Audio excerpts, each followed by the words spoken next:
1969, a group of black lawmakers in the United States House of Representatives started meeting informally to create a unified voice on fighting for issues that impacted black Americans. They called themselves the Democratic Select Committee. A couple of years later, in 1971, they changed the name and made it official. The 13 members of Congress came together to form what we know as the Congressional Black Caucus. The founding members were Representatives Shirley Chisholm, William Clay, George Collins, John Conyers, Ron Dellums, Charles Diggs, Augustus Hawkins, Ralph Metcalfe, Perrin Mitchell, Robert Nix Sr., Charles Rangel, Louis Stokes, and Walter Fauntroy. They asked then-President Richard Nixon for a meeting, but he refused. So they boycotted his 1971 State of the Union address and released their own Black Declaration of Independence. And this demanded justice in housing, jobs, education, and healthcare.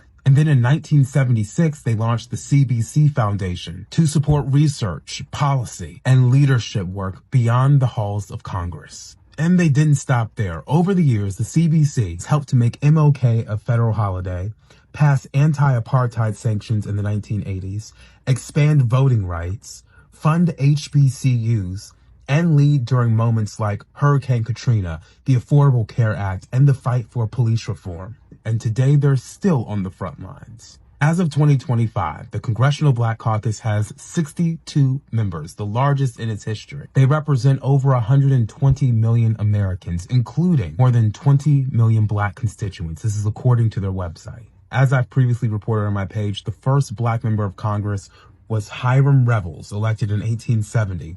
But it wasn't until 100 years later that black lawmakers had the numbers to come together and build power.